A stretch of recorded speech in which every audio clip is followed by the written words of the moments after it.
tempat keluarnya Dajjal.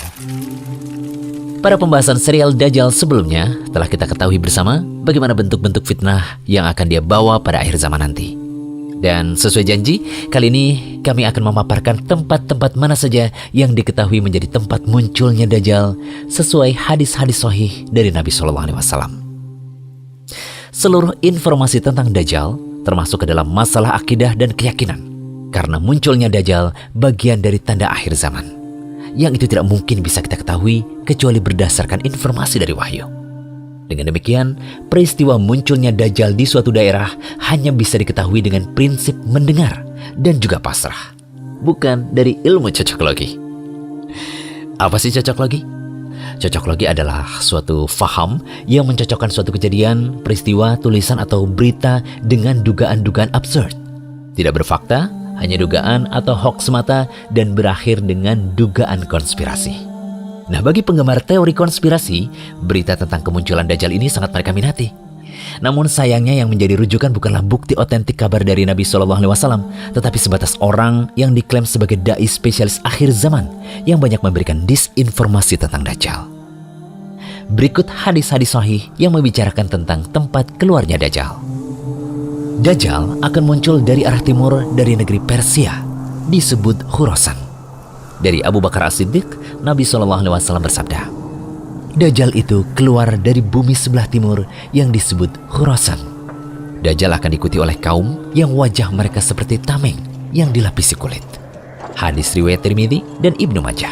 Syekh Albani mengatakan bahwa hadis ini sahih. Apa maksud arah timur yang disebut Nabi SAW pada hadis tersebut? Begini, arah mata angin dalam bahasa syariat hanya ada 4, yakni utara, selatan, timur, dan barat. Karena itu ketika Nabi SAW menjelaskan arah kiblat penduduk kota Madinah, beliau bersabda, daerah antara timur dan barat adalah kiblat.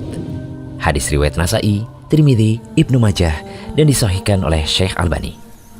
Kota Madinah berada di utara kota Makkah. Selama penduduk Madinah menghadap ke arah selatan atau antara timur dan barat, maka dia dianggap telah menghadap kiblat. Baik, kita kembali pada hadis keluarnya Dajjal tadi ya. Nabi SAW mengisyaratkan Dajjal muncul dari arah timur. Timur yang mana? Dalam hadis itu tidak ditegaskan.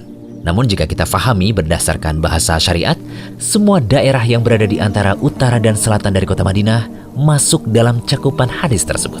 Sekalipun dia agak serong ke utara, sehingga mencakup daerah Saudi Timur, Irak, Iran, dan negara-negara Asia Timur. Namun kemunculan Dajjal baru terlihat jelas ketika ia sampai di suatu tempat antara Irak dan Syam. Dalam hadis An-Nawas bin Sam'an yang marfu atau sampai pada Nabi SAW disebutkan, Dajjal itu keluar di antara Syam dan Irak. Dia lantas merusak kanan dan kiri. Wahai para hamba Allah, tetap teguhlah. Hadis riwayat Muslim. Dajjal akan keluar dari Yahudiyah Asbahan dan 70.000 orang Yahudi akan menjadi pengikutnya.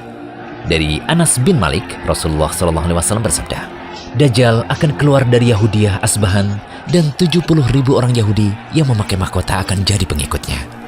Hadis riwayat Ahmad. Hadisnya Hasan, kata Syekh Su'aib Al-Arnaud. Apa itu Khurasan dan Asbahan? Khurasan adalah suatu wilayah yang luas di sebelah timur Jazirah Arab. Saat ini yang termasuk wilayah Khurasan ada Nisapur Iran, Herat Afghanistan, Merv Turkmenistan, dan berbagai negeri di selatan Sungai Jihun atau Sungai Amudarya. Sedangkan Asbahan sering juga disebut dengan Asfahan, termasuk wilayah Iran, 340 km di selatan Teheran. Ketika Bukhtansar menyerang Baitul Maqdis dan menjadikan penduduknya sebagai tawanan bersama orang Yahudi, kemudian mereka ditempatkan di Asfahan. Akhirnya wilayah tersebut dinamakan Kampung Yahudiyah. Ibu kota Asfahan saat ini adalah Yahudiyah. Dua hadis yang menyebutkan kota tempat keluarnya Dajjal yang kami sebutkan tadi nampaknya tidak sepakat. Yang satu mengatakan di Khurasan dan yang satunya mengatakan di Asbahan. Mana yang benar? Asfahan ataukah Khurasan? Jika Anda perhatikan peta negara Iran, Khurasan dan Asfahan ini berimpit di bagian timur laut wilayah Iran. Kita tidak tahu pasti awal kali Dajjal muncul di titik yang mana. Yang jelas di dua daerah pertama kali Dajjal muncul dan mendapatkan banyak pengikut. Iya benar, kandidat kuat daerah yang disinyalir menjadi tempat kemunculan Dajjal adalah negara Iran. Kebenaran sabda Nabi SAW ini juga dibuktikan dengan laporan Komite Yahudi Teheran. bersumber dari Foundation for the Advancement of Sephardic Studies and Culture yang mengatakan bahwa jumlah penduduk Yahudi di Iran diperkirakan sekitar 25.000 sampai dengan 35.000 jiwa.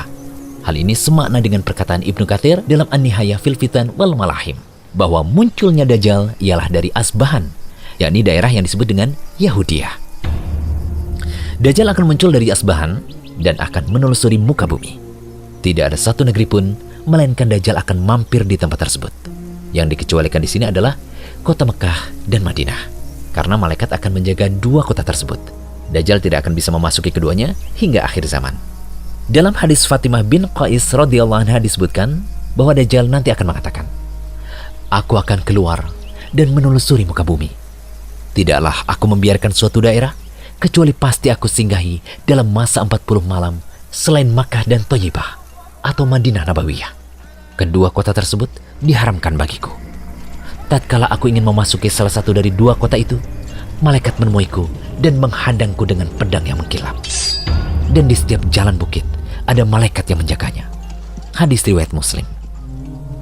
Dalam hadis riwayat Imam Ahmad disebutkan bahwa Dajjal tidak akan memasuki 4 masjid, yakni Masjid Ka'bah atau Masjidil Haram, Masjid Rasul atau Masjid Nabawi, Masjid Al-Aqsa, dan Masjid At-Tur.